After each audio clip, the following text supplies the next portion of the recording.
بسم اللہ الرحمن الرحیم۔ حجاج بن یوسف بن حکم بن ابو عقیل ثقفی طائف میں پیدا ہوا اور وہیں پر اس کی پرورش ہوئی۔ حجاج بچپن ہی سے حکمران بننے کے خواب دیکھا کرتا تھا۔ جیسے ہی وہ جوان ہوا تو اس نے اپنا آبائی شہر طائف چھوڑا اور دمشق میں آ کر رہنے لگا۔ یہ عبد الملک بن مروان کا دور تھا۔ دمشق پہنچتے ہی خوش قسمتی سے حجاج کو ایک حکومتی وزیر کے ہاں نوکری مل گئی۔ نواسہ رسول صلی اللہ علیہ وآلہ وسلم کی شہادت 61 ہجری میں ہوئی اور 64 ہجری میں یزید کی وحشت ناک موت ہوئی۔ اس کے بعد معاویہ بن یزید نے چند دن کی حکومت سے دستبرداری حاصل کر لی۔ دوسری طرف حجاز میں عبداللہ ابن زبیر نے خلافت کا اعلان کر دیا اور لوگوں سے بیعت لینا شروع کر دی۔ مروان بن حکم مدینے میں موجود تھا اور عبداللہ ابن زبیر کی بیعت کرنے کو بھی تیار تھا، لیکن چونکہ عبداللہ ابن زبیر کو امویوں سے خاصی نفرت تھی، اس لیے انہوں نے مروان بن حکم کو مدینے سے دربدر کر دیا۔ مروان بن حکم جب دمشق پہنچا تو اس نے وہاں پہنچ کر معاویہ بن یزید کے بعد اموی حکومت کی باغ دوڑ سنبھال لی۔ 64 ہجری ذی الحجہ میں مروان بن حکم نے حکومت سنبھال لی اور رمضان 65 ہجری میں اس کی وفات پر عبد الملک بن مروان اموی امیر مقرر ہوا۔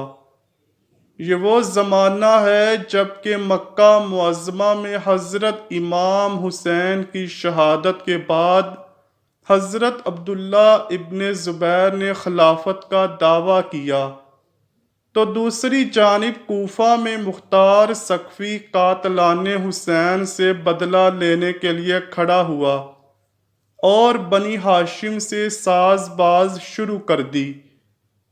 اس کام کے لیے اس نے اپنے ایجنٹوں کو مکہ روانہ کیا۔ اب بنی ہاشم کے رویے کو دیکھ کر اس خاندان کے معزز افراد یا سوار مدرجہ ذیل اصحاب تھے: حضرت علی بن حسین المشہور، حضرت زین العابدین، حضرت ابن عباس، حضرت محمد بن حنفیہ۔ ان تینوں نے عبداللہ بن زبیر کی بیعت نہیں کی بلکہ بالکل غیر جانبدار رہے۔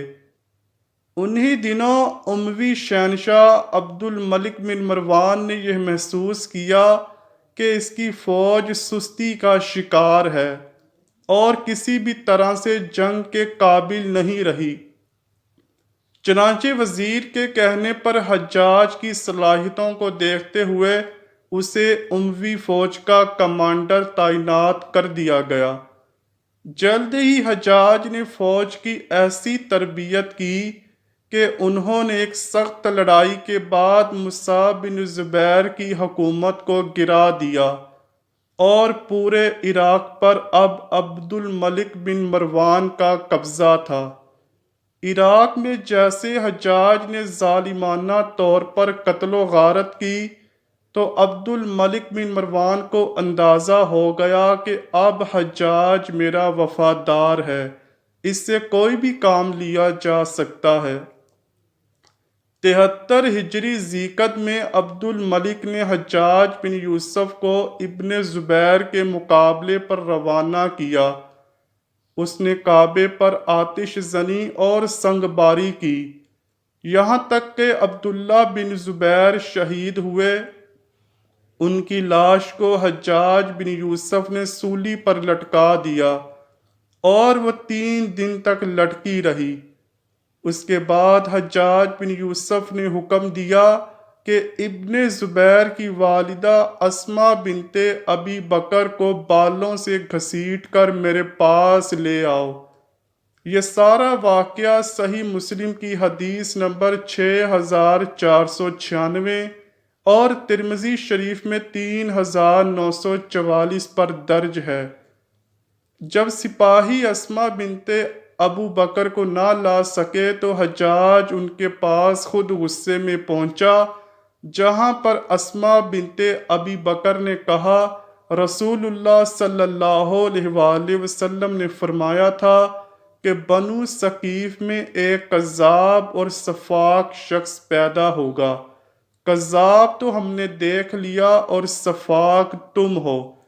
حجاج کی سفاکت یہیں تک نہ تھی، اس نے حجاز میں بنو ہاشم کے چشم و چراغ حضرت امام زین العابدین کو بھی کئی دن تک زنجیروں میں جکڑ کر قید میں رکھا۔ اسی دوران اس نے امیر حج عبداللہ بن عمر کو بھی زہر آلود نیزے سے بے دردی سے مروا دیا۔ حجاج بن یوسف کو عبد الملک بن مروان نے مکہ، مدینہ، طائف اور یمن کا نائب مقرر کیا تھا، اور اپنے بھائی بشر کی موت کے بعد اسے عراق بھیج دیا، جہاں سے وہ کوفہ میں داخل ہوا اور ان مقامات میں 20 سال حجاج کا عمل دخل قائم رہا۔ اس نے کوفہ میں بیٹھ کر زبردست فتوحات کیں۔ اس کے دور میں فتوحات کا دائرہ سندھ اور ہند کے دوسرے علاقوں تک پھیل گیا، حتیٰ کہ مسلمان چین تک پہنچ گئے۔ یہی وہ شخص ہے جس کے بارے میں کہا جاتا ہے کہ اس نے قرآن کریم پر اعراب بھی لگوائے۔ خدا نے اسے بڑی فصاحت و بلاغت و شجاعت سے نوازا تھا۔ یہ حافظ قرآن تھا، شراب نوشی اور بدکاری سے بچتا تھا، فتوحات کا حریص تھا، مگر اس کی ان ساری خوبیوں پر اس کی ایک برائی نے پردہ ڈال دیا۔ وہ برائی بھی ایسی کہ تمام برائیوں پر چھا جاتی ہے اور تمام اچھے اوصاف کو ڈھانپ دیتی ہے۔ اور وہ برائی کیا تھی؟ ظلم، صرف ظلم۔ حجاج ان تمام خوبیوں کے باوجود بڑا ظالم تھا۔ ایک طرف اس کے دور کے نامور مجاہدین قتیبہ بن مسلم، موسیٰ بن نصیر اور محمد بن قاسم کفار سے برسر پیکار تھے، اور دوسری طرف وہ خود خدا کے بندوں کے خون کی ہولی کھیل رہا تھا۔ امام ابن کثیر نے البدایہ والنہایہ میں ہشام بن حسان سے نقل کیا ہے کہ حجاج بن یوسف نے 1,20,000 انسانوں کو قتل کیا۔ اس کے جیل خانوں میں ایک ایک دن میں 80,000 قیدی بیک وقت رہتے، جن میں 30,000 عورتیں ہوتی تھیں۔ حجاج کی محبوب ترین سزا جو وہ اپنے مخالفین کو دیتا تھا وہ یہ کہ وہ ایک خاندان کے افراد کو برہنہ کر کے بنا چھت کے قید خانوں میں رکھتا، تو اسی جگہ ان عورتوں کو بھی قید کرتا۔ حضرت امام زین العابدین کو بھی اس نے بہت سی اذیتیں دیں اور قید میں بھی رکھا۔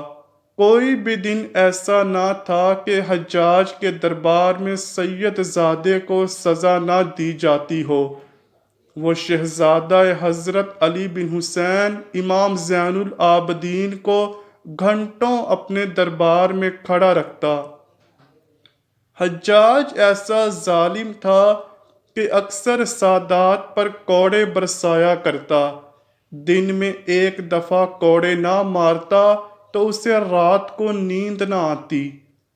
اس نے جو آخری قتل کیا وہ عظیم تابعی اور زاہد و پارسا انسان حضرت سعید بن جبیر کا قتل تھا۔ انہیں قتل کرنے کے بعد حجاج پر وحشت سی سوار ہو گئی۔ وہ نفسیاتی مریض بن چکا تھا۔ جب وہ سوتا تھا تو حضرت سعید بن جبیر اس کا دامن پکڑ کر کہتے تھے، اے دشمن خدا، آخر تو نے مجھے کیوں قتل کیا؟ میرا کیا جرم تھا؟ حکیموں کو بلایا تو انہوں نے بتایا کہ پیٹ میں کینسر ہے۔ ایک طبیب نے گوشت کا ٹکڑا لیا اور اسے دھاگے کے ساتھ باندھ کر حجاج کے حلق میں اتار دیا۔ تھوڑی دیر کے بعد دھاگے کو کھینچا تو اس گوشت کے ٹکڑے کے ساتھ بہت سارے کیڑے لپٹے ہوئے تھے۔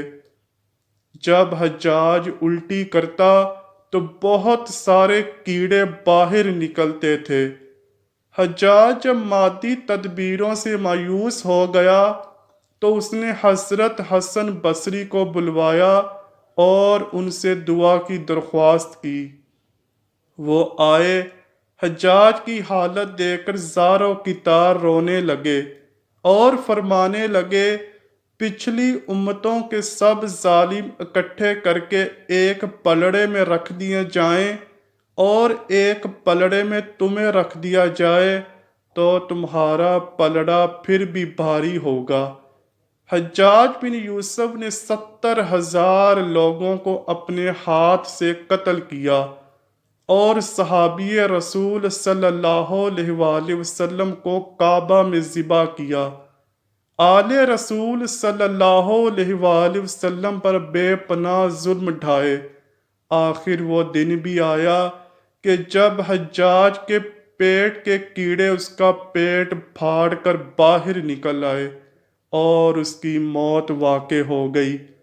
پورے شہر میں ایک ایسی بدبو پھیل گئی کہ ہر ایک کا جینا محال ہو گیا۔ حجاج کے چاہنے والوں نے رات کے اندھیرے میں اس کو دفنا کر اس کی قبر کا نشان بھی مٹا دیا۔ انہیں ڈر تھا کہ جتنا اس نے نبی پاک صلی اللہ علیہ وآلہ وسلم کے خاندان پر ظلم کیا ہے تو لوگ اس کی لاش کو بھی قبر میں نہ رہنے دیں گے۔ انہوں نے اس کی قبر کا نام و نشان مٹا کر بظاہر اسے تو خطرے سے بچا لیا، لیکن ظالموں کے لیے جو آخرت کے خطرات اور سزائیں ہیں ان سے اسے کون بچا سکتا ہے؟ وہاں تو کسی کا بھی بس نہیں چلتا، کسی کی سفارش کام نہیں آتی، خاندانی وجاہت فائدہ نہیں دیتی، ظلم کا انجام ہمیشہ برا ہوتا ہے۔ چنانچہ انسان زندگی کے کسی بھی موڑ پر ظالم نہ بنے۔